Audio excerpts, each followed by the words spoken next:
সম্মানিত মসজিদের মুসাল্লি, প্রশংসা আল্লাহর জন্য, শান্তি অবতীর্ণ হোক আল্লাহর রাসূলের উপর সাল্লাল্লাহু আলাইহি ওয়াসাল্লাম। আজ জুমার খুতবায় সংক্ষিপ্ত সময়ে বক্তব্যের বিষয় কুরবানি। কুরবানিকে সামনে রেখে এক গুরুত্বপূর্ণ সংক্ষিপ্ত তথ্যবহুল বিবরণের চেষ্টা করব ইনশাআল্লাহুল আজিজ। কুরবানি শব্দটি কুরব থেকে নির্গত, যার অর্থ হচ্ছে আল্লাহর নৈকট্য সন্তুষ্টি লাভ করা। যেসব মাধ্যম দিয়ে আল্লাহকে খুব বেশি সন্তুষ্ট করা যায় তার একটি বড় মাধ্যম হলো কুরবানি করা। কুরবানি করে মানুষ আল্লাহকে খুব বেশি সন্তুষ্ট করতে পারে, যা একাধিক আয়াত ও হাদিস দ্বারা বোঝা যায়। কুরবানি আজ থেকে প্রায় ৫,৫০০ বছর পূর্বে ইরাকের ব্যাবিলন শহরের উর নামক গ্রামে ইব্রাহিম আলাইহিস সালাম জন্মগ্রহণ করেন। তিনি যে কুরবানি করেছিলেন সেই কুরবানি আমাদের কুরবানি, যদিও কুরবানি আদম আলাইহিস সালাম থেকেই চালু রয়েছে। আদম আলাইহিস সালামের এক ছেলে এক মেয়ে একসাথে জন্ম নিত। আগের ছেলে পরের মেয়ে, পরের ছেলে আগের মেয়ে, এইভাবে তিনি বিবাহ দিতেন। কাবিলের সাথে জন্ম নিয়েছিল ইকলিমা, আর হাবিলের সাথে জন্ম নিয়েছিল লিওয়াজা। ইকলিমা দেখতে বেশি সুন্দরী ছিল লিওয়াজার চেয়ে। সময় আসলে আদম আলাইহিস সালাম তার নীতি অনুযায়ী বিবাহের প্রস্তাব পেশ করেন। তাতে কাবিল প্রস্তাব প্রত্যাখ্যান করে। কাবিল বলে, আমার সাথে যে মেয়ে জন্ম নিয়েছে আমি তাকে বিবাহ করব। পরিস্থিতি দেখে আদম আলাইহিস সালাম বললেন, তাহলে তোমরা দুইজন আল্লাহর দরবারে কুরবানি পেশ করো। যার কুরবানি কবুল হবে সেই ইকলিমাকে বিবাহ করবে। সেই সময়ের কুরবানি কবুলের পদ্ধতি ছিল আকাশ থেকে আগুন এসে জ্বলে যাবে। যদি আকাশ থেকে আগুন এসে জ্বলে যায় তাহলে বুঝতে হবে কুরবানি কবুল হয়েছে, আর যদি না জ্বলে তাহলে বুঝতে হবে কুরবানি কবুল হয়নি। অবশ্য বিষয়টি এখন থাকলে মানুষ তার সত্য মিথ্যা হালাল হারাম বুঝতে পারত। আল্লাহ তাআলা দয়া করে মানুষকে কুরবানির গোশত খাওয়ার সুযোগ দিয়েছেন। মর্মেই হতো মানুষ অবৈধ পয়সা দিয়ে ভুল পদ্ধতিতে কুরবানি করা প্রয়োজন মনে করছে। যেহেতু কাবিল জমি চাষ করত, মর্মে কিছু গম আল্লাহর দরবারে কুরবানি হিসেবে পেশ করলো। হাবিল ছাগল, মেষ, ভেড়া লালন পালন করত, মর্মে একটি দুম্বা আল্লাহর দরবারে কুরবানি হিসেবে পেশ করলো। আকাশ থেকে আগুন এসে দুম্বা জ্বলে গেল, গমগুলি থেকে গেল। এতে কাবিলের ক্ষোভ বেশি হয়ে গেল। কাবিল মনে করলো হাবিলের কারণে আমি সমাজে অপমান হচ্ছি, তাই ভাবলো যে হাবিলকে হত্যা করতে হবে। মর্মে কাবিল সিদ্ধান্ত নিল। এই কথা আল্লাহ তাআলা সূরা মায়েদায় উল্লেখ করেছেন। আল্লাহ তাআলা বলেন, ঈদ কাররাবা কুরবানান ফাতুকুব্বিলা মিন আহাদিহিমা ওয়া লাম ইতাকাব্বাল মিনাল আখার। যখন তাদের দুই ভাইয়ের পক্ষ থেকে কুরবানি পেশ করা হয়েছিল, দুইজনের একজনের কুরবানি কবুল হয়েছিল, অপরজনের কুরবানি কবুল হয়নি। যার কুরবানি কবুল হয়নি সে বলেছিল, আমি তোমাকে হত্যা করব। তখন হাবিল বলেছিল, তুমি হত্যা করো, আমি তোমাকে হত্যা করব না, তোমার উপরে আমি হাত উঠাবো না।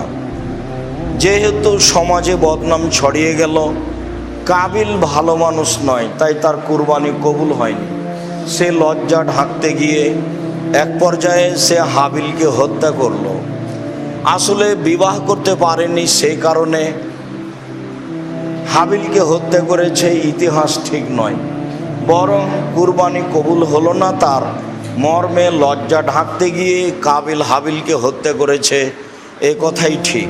লাশ পড়ে আছে। কাবিল হাবিলকে কি করবে তা বুঝতে পারে না। দুটি কাক আসলো, মারামারি করলো, তাতে একটি কাক মারা গেল। জীবিত কাকটি মরে যাওয়া কাককে গর্ত খুঁড়ে মাটিতে পুঁতে দিল। কাবিল বুঝতে পারলো হাবিলকে কি করতে হবে। লজ্জিত হয়ে গর্ত খুঁড়ে মাটিতে হাবিলকে পুঁতে দিল। আমাদের নবী মুহাম্মদ সাল্লাল্লাহু আলাইহি সাল্লামের পক্ষ থেকে যে পদ্ধতি চালু হয়েছে, তাতে অমুসলিম মারা গেলে তাকে কাফন, জানাজা, গোসল ছাড়াই মাটিতে পুঁতে দিতে হবে, যা তিনি তার চাচা আবু তালেবের ব্যাপারে করেছিলেন। হাদিস বুখারী, মুসলিম। আর মুসলিম মারা গেলে তার জানাজা, গোসল, কাফন, দাফন সব রাসূল সাল্লাল্লাহু আলাইহি সাল্লামের পদ্ধতিতে হবে। আগের পদ্ধতিতে সে নীতি অনুযায়ী তাকে মাটিতে পুঁতে দিল। বলছিলাম আমাদের কুরবানি ইব্রাহিম আলাইহিস সালামের কুরবানি। ইব্রাহিম আলাইহিস সালাম তার স্ত্রী সারাকে সাথে নিয়ে এক এলাকা দিয়ে পার হচ্ছিলেন। সে এলাকায় স্বামী স্ত্রী পার হতে পারে না, তাই ইব্রাহিম আলাইহিস সালাম তার স্ত্রী সারাকে বলেছিলেন, সারা, এ এলাকা দিয়ে স্বামী স্ত্রী পার হতে পারে না, মর্মে আমরা দুইজন ভাই বোন হয়ে পার হয়ে যাব। তোমাকে যদি কেউ বলে এটা কে, তাহলে তুমি বলিও এটা আমার ভাই, আর আমি বলবো এটা আমার বোন। মর্মে তিনি বললেন এটা আমার বোন। তিনি তার স্ত্রীকে বললেন, সারা, আমি কিন্তু তোমার কথা বলে দিয়েছি, তুমি আমার বোন। তুমি যদি আমাকে মিথ্যুক প্রমাণ করো তাহলে এটা কেমন হবে? তুমি আমাকে মিথ্যুক প্রমাণ করো না। এরপরেও তিনি বললেন, মনে রেখো সারা, মাটির উপরে মাত্র দুইজন মুসলমান, আমি আর তুমি, এছাড়া আর কোনো মুমিন মুসলমান নেই। এই হিসাবে আমরা দুইজন ভাই বোনও বটে। অনেক কৌশলের পরেও ইব্রাহিম আলাইহিস সালাম তার স্ত্রীকে রক্ষা করতে পারলেন না। তার স্ত্রীকে স্বৈরাচারী শাসকের কাছে পাঠানো হলো। যখন স্বৈরাচারী শাসকের কাছে তিনি গেলেন, সে দাঁড়িয়ে তার সাথে অন্যায় করতে চাইলো। সারা বললেন, থামেন, আগে ওযু হবে, 2 রাকাত সালাত হবে, তারপরে কথা হবে। সারা ওযু করলেন, 2 রাকাত সালাত আদায় করলেন, তারপরে বললেন, আল্লাহুম্মা ইন কুনতু আমানতু বিকা ওয়া বিরাসূলিকা ওয়া আহসানতু ফারজি ইল্লা যাওজি।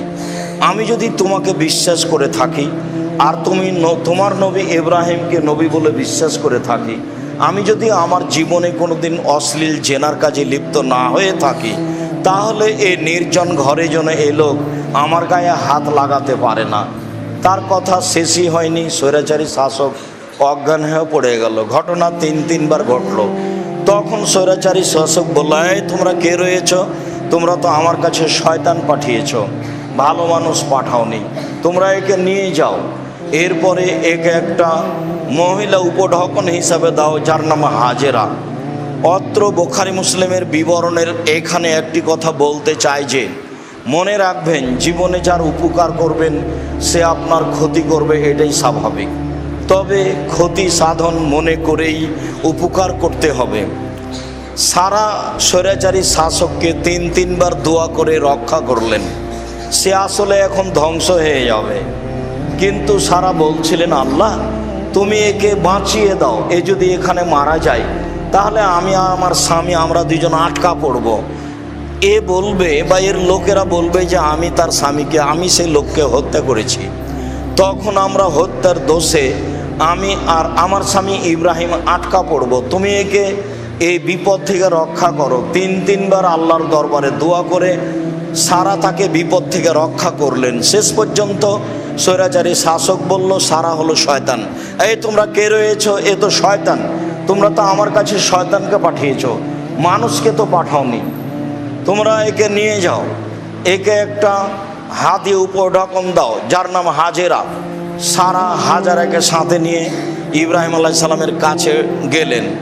ইব্রাহিম আলাইহিস সালামের কাছে গিয়ে বললেন, স্বৈরাচারী শাসককে আল্লাহ ধ্বংস করেছে, তার উদ্দেশ্য সফল হয়নি।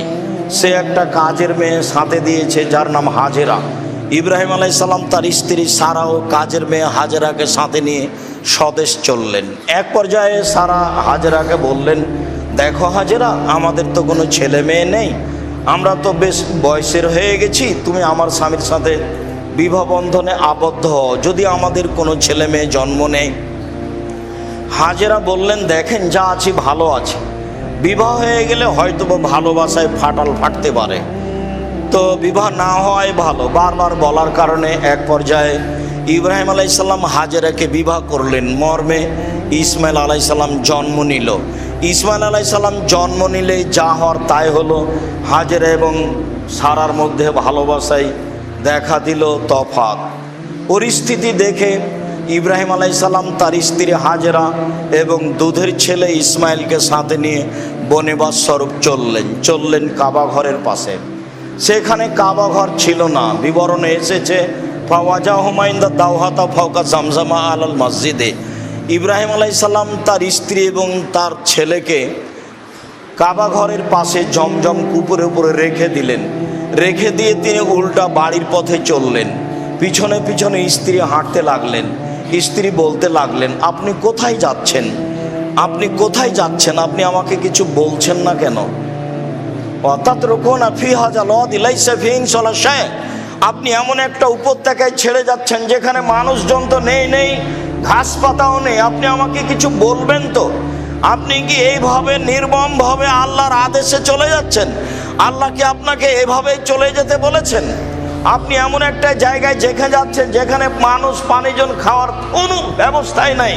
আপনি আমাকে কিছু বলবেন না? আল্লাহ কি আপনাকে এইভাবে চলে যেতে বলেছেন? উত্তরে তিনি বললেন না। হ্যাঁ, তখন তিনি মুখ ঘুরিয়ে বলেছেন, তা বোঝা যায় না। চলার পথেই সামনের দিকে মুখ করে বলেছেন হ্যাঁ। তবে তিনি এ কথা বলেননি কোনো সমস্যা হবে না, থাকো। তবে তিনি এ কথা বলেননি কোনো চিন্তা করেন না, তুমি কোনো চিন্তা করো না, কোনো সমস্যা হবে না, এরকম কোনো কথা তিনি সান্ত্বনামূলক বলেননি। যেতে যেতে যখন সানিয়া পাহাড়ের পাশে চলে গেলেন তখন উল্টা ফিরে তিনি কাবা ঘরের দিকে লক্ষ্য করলেন। কাবা ঘরের দিকে লক্ষ্য করে তিনি পরিবারের জন্য দোয়া করতে লাগলেন। পরিবারের প্রতি তার ভালোবাসার অভাব ছিল না। উপর থেকে আদেশ হয়েছে ছেলে মেয়েকে এইভাবে রেখে চলে যেতে হবে, স্ত্রী পরিবারকে এইভাবে রেখে চলে যেতে হবে, এটাই আদেশ। বড় বিপদে পড়েছেন তিনি, এর নাম পরীক্ষা। তিনি স্ত্রী ছেলেকে এইভাবে রেখে গিয়ে কিছু দূর আগিয়ে গিয়ে সানিয়া পাহাড়ে গিয়ে কাবা ঘরের দিকে লক্ষ্য করে হাত তুলে বলছেন, রব্বানা ইন্নী আসকান্ত মিন দুরিয়াতি বেওয়াদে বেওয়াদিন ইন্দা গায়রি জারইন ইন্দা বাইতিকাল মুহাররম। হে আমার প্রতিপালক, আমার পরিবারের কিছু অংশকে তোমার কাবা ঘরের পাশে রেখে দিলাম যেখানে মানুষজন ঘাস পাতা কিছুই নেই। একটু আগে স্ত্রী যা বললেন, একটু পরে স্বামী তাই বললেন। তবে তিনি কাবা ঘরের দিকে মুখ করে হাত তুলে আহাল পরিবারের জন্য দোয়া করছিলেন। তিনি বলছিলেন, হে আমার প্রতিপালক, তোমার আদেশেই আমি আমার স্ত্রী এবং আমার দুধের ছেলেকে এই উপত্যকায় যেখানে মানুষজন নেই, ঘাস পাতা নেই, সেখানে রেখে গেলাম। কিভাবে থাকবে তা আমি জানি না, কি খেয়ে থাকবে তা আমার জানা নাই। তুমি আদেশ করেছ, তোমার আদেশ পালনার্থে আমি আমার দুধের সন্তান, আমি আমার স্ত্রীকে রেখে চলে গেলাম। তিনি চলে গেলেন। ফালাম্মা বালাগা মা হুসায়া, যখন বাচ্চা দৌড়াদৌড়ি করতে পারে এরকম পর্যায়ে তিনি স্বপ্নে দেখছেন আমার ছেলেকে কুরবানি করতে হবে। তিনি ফিরে আসলেন, এসে বলছেন, বোনাইয়া ইন্নি আরা ফিল মানামে আন্নি আসবাহুকা ফানজুর মাজা তারা। ও আমার আদরের ছেলে, আমি স্বপ্নে দেখছি তোমাকে কুরবানি করছি, তোমাকে কুরবানি করতে হবে। মাজা তারা, তোমার মতামত কি, তুমি কি বলতে চাও? ছোট ছেলের কাছে ইব্রাহিম আলাইসাল্লাম 90 বছরের বৃদ্ধ মানুষ, চুলদাড়ি পেকে গেছে, পরামর্শ চাচ্ছেন। ছোট বাচ্চা ছেলে দৌড়াদৌড়ি করতে পারে, দেখতে যখন খুব সুন্দর লাগে। এই সময়ে ছেলে উত্তরে বলছে, আবাতি ফাল মা তোমারও সাতা যদি ইনশাআল্লাহ মিনাস সাবিরিন। আব্বা, আপনি যা স্বপ্নে দেখেছেন তা বাস্তবায়ন করুন, আপনি আমাকে ধৈর্যশীল পাবেন। অত্র বিবরণে বোঝা যায় ইব্রাহিম সালাম তার ছেলেকে কুরবানি করার জন্য হাত পা বেঁধেছিলেন, এ কথা মিথ্যা।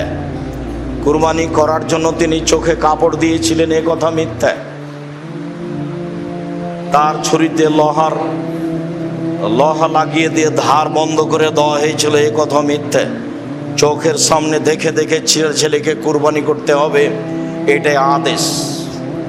90 বছরের বৃদ্ধ মানুষ, চুলদাড়ি পেকে গেছে, মিনা মাঠে ফাঁকা জায়গায়, দুই ধারে প্রায় 20 তলার সমান উঁচু পাহাড়, নিচে সমতল জায়গায়। আসলামা ওয়াতাল্লাহুলিল জাবিন, বাপ ভাইয়েরা একমত, বাপও ছেলেকে কুরবানি করবে, ছেলেও তাতে রাজি। ছেলেকে উপুড় করে তিনি শয়ে দিলেন। মুখমণ্ডল নিচের দিকে আছে, মাথার পিছন দিক উপরের দিকে আছে। দর্শক বলতে ফেরেশতা আল্লাহ, মানুষজন কেউ নেই। বৃদ্ধ মানুষ তার ছেলেকে উপুড় করে শয়ে দিয়ে বারবার ছুরি চালাচ্ছেন।